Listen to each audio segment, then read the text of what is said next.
killer. He could just kill at any moment. I heard that part. That's when I knew I was gonna make other plans. Hey, love the glasses.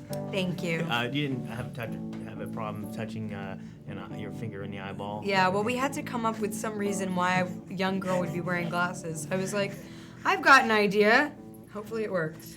You remembered it, so. There was I love the innocence of this character. It reminded me a lot of the character in The Island because they were both so innocent in a way. That's funny. Well, you don't think so? Yeah, I guess so. I don't know that my character was...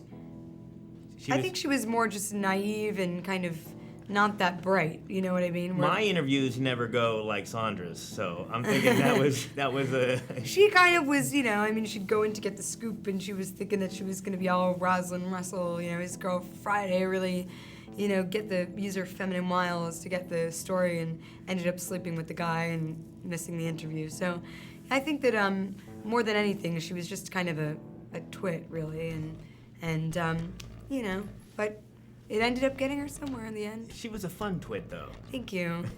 Why do you click so well with Woody? Why did you get along so well? Woody knows how to make a great egg salad, and I keep coming back for more. What can I say?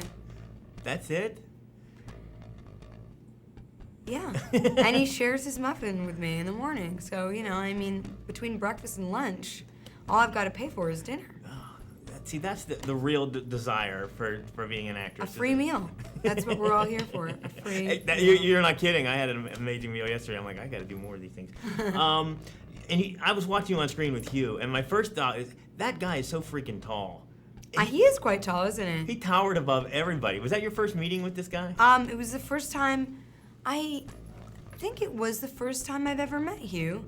If I'd ever met him before, it was very briefly.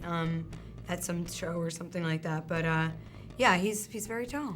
Yeah, he's very charismatic and charming. I mean, all the women were just like, I love him. He's such a charmer. Do you what you lack in experience? Do you make up for in dedication? You love I'm pulling these quotes from the movie. Well, I guess it depends on the circumstance. But I am very dedicated. And yes, I would say that would probably be true. There's a scene in the movie where you're wailing in the water, and it pulls back on that, oh, she's in a tank or something, but you were really in this, what was it, a lake or something like that? It was, yes, a lake. It was very grimy. Was there protective measures like scuba guys nearby, or was it just a... I think there was a scuba guy, yeah. There was one or two scuba guys, although, you know, nothing could protect me from like things touching my feet that were swimming around and algae and germs and fish poo and everything horrible. I'm in this pond that's been kind of settling there for like 500 years or whatever. And it just so happened that day was particularly warm, so all the algae, I didn't know, like comes to the surface and the water looks really green when it's warm. It was so vile. I had green in my hair, I had green in every part of me. It was disgusting. I was like, I'll get you, Woody. Well, aren't you glad, though, that Woody does usually one or few takes, though, in that situation? Yeah, that kind of circumstance only allowed for one take, really, because I was absolutely sopping wet. It would have taken so long to dry off. It was like, you better be good, kid. I'm like, okay, just get me out. And then there's a scene later where you are sopping wet, standing in the whatever. Was that, I'm assuming, a separate day that they did that one? Yeah. So how did you get wet for that scene? I just had people like dump water over me. First they started squirting me with squirt bottles, and it was taking forever, and I was like, somebody get me a bucket.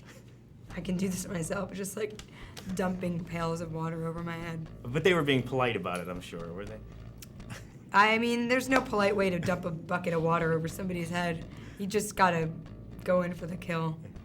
Pleasure again. Thank you so much. Yes, you too.